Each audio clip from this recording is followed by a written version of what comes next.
This year's election, as far as newness, I really believe that Muskegon is in this exceptional period of growth and progress. And that's something that I've been involved in for the past 20 years, as I've sat on the city commission for 20 years before becoming mayor in 2012. We have one of the most improved and fastest growing economies in West Michigan. Our population has stabilized. We were supposed to have lost probably 2,000 people per the Census Bureau. We stayed stable at 38,000, which is a phenomenal thing. It shows that we're on that growth trajectory once again, where people are finding value in the desirability of this city. We also see values growing throughout not just our business districts and growth in our industry and manufacturing, but within our neighborhoods, which have always been our main focus.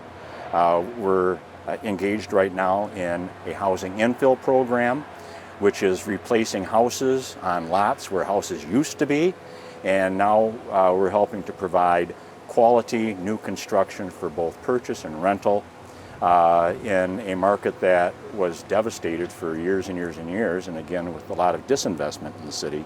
But now we see that reinvestment, and we're actually a part of finding an answer to that national problem of very, very few residences available to people that need them. Talk to me about too, because I think from 2012, when you started as mayor, to now, there's so much growth that's happened in this city. There's been so much success in that. Do you plan to continue that? Yes, I do. And the progress that you see in what we've experienced here in Muskegon isn't based on one person. It really is a we thing. It's those 20 years of developing good relationships. Well, let's stop. It's all right. Yeah, we won't be able to. All right. That's it. Just rang 2 o'clock. Perfect. So you're, again, Okay. It's not a one-person thing. It's not a one-person thing. It's a we thing. It's 20 years of developing and really growing those positive relationships with organizations and individuals that have become, our partners in building up the city.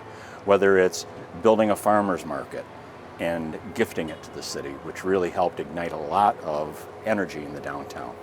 It's partnering with individuals to become involved in developing businesses and residences in the downtown. It's those individuals, and some of them, admittedly well-heeled, which have grown organizations like the Boys and Girls Club, Covenant Academy, Covenant Hall for homeless teens, and all kinds of philanthropic efforts that are really engaged at strengthening people of all walks of life in all of our neighborhoods. We're involved with our educational institutions, be it Muskegon Community College or Muskegon Public School, Hackley Library, the Muskegon Museum of Art. All these energetic, valuable institutions and individuals bring so much wealth to the community and so much engagement, with kids to adults, and we couldn't do it without the we. Not one person can do it. And I'm only one person, one vote on the commission. I'm like the chairman of the board. The city manager is the chief executive officer. But I have a great relationship with fellow city commissioners that are also really focused on their commitment and their love of community, and that's what really makes things tick and hum. It's that commitment and love of community and seeing all of us as one, as we. And that brings me to my next question, because your best competition is one of your fellow commissioners or is on the commission. Sure. And hey, that's democracy. We'll see where it goes, won't we? You want another term. I want another term. I'm committed to it. My wife's committed to it. My friends, my families. Because the other thing to realize is that you don't do this without the full support of, the people that you have breakfast with in the morning, and the people you live next door with, next door to. it is a community enterprise. And I'm very, very thankful for the amount of support that I've had throughout the years and currently. And that the campaign has just been fantastically fun and invigorating because I get that continued renewal of those friendships, those relationships, that shared love. What's not to like, win or lose? Yeah, and I think too, like growing more and more in recent months, local politics have kind of become a heated place. What keeps you going? I'd like to tell people, can we just not conflate some of our anger and our disgust with state houses and, DC, and let's look at each other and realize that we are neighbors. We've known each other for years and years and years. Let's be calm. Let's share our, concerns. And it's not that I'm going to be able to talk everybody into seeing it from my point, and I don't want to do that. But let's give everybody a fair shake on expressing themselves and doing it without being verbally violent, and respect each other.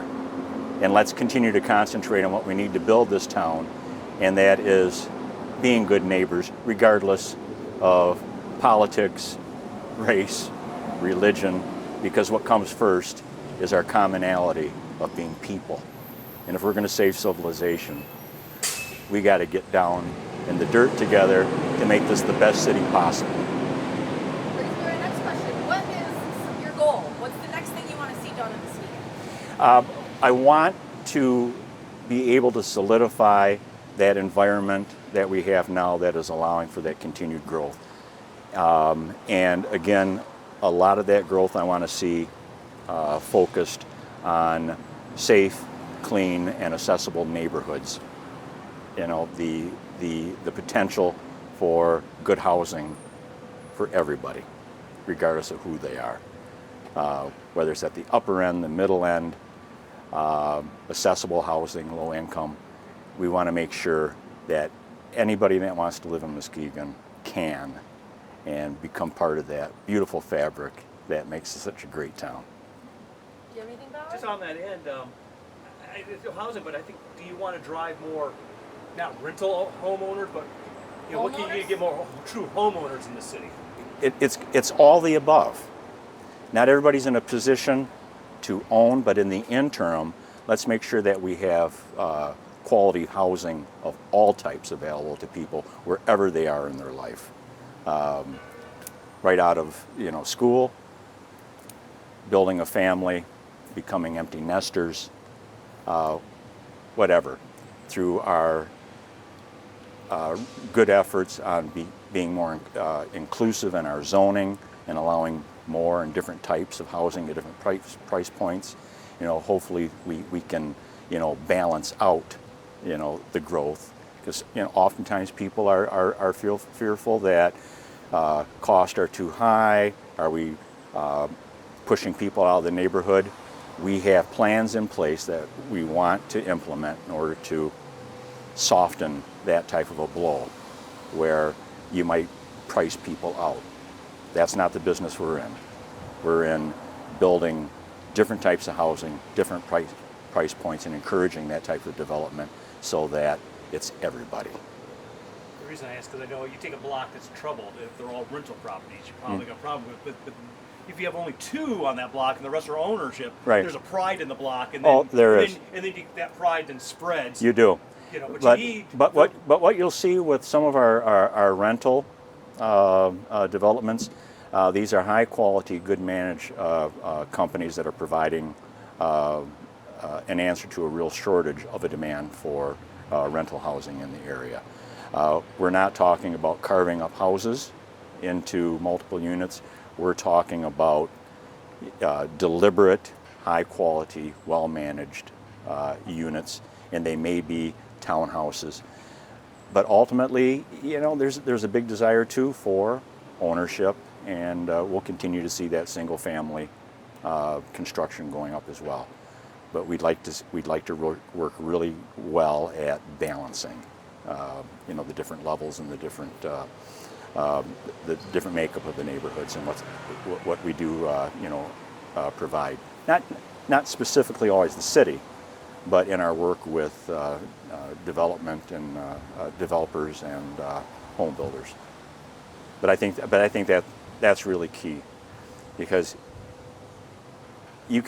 prosperity really starts at the kitchen table, all right, and the engagement of the people that live here.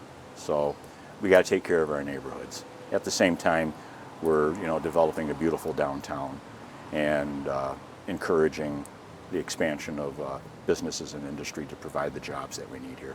If people want to live here, that's how they make the downtown better, right? That's how you make the downtown better. And I think one key thing is vice versa, our style of development and our focus on development in the downtown is heavy on residential, because downtowns are different than they were when I was a kid, when everything was a storefront, everything was an office. Now you have other municipalities throughout the state of Michigan asking for help from Lansing to convert empty office towers into residences. We were kind of blessed with the fact that we got to start from scratch, from a sandbox to a skyline. And we knew that the urban science was saying, if you want a vibrant downtown, that has to be driven by people living there. Where you got 24/7, 365 days a year energy with people, strolling the kids, walking the dogs, sipping coffee in the cafes, that will drive the need for additional small businesses and services.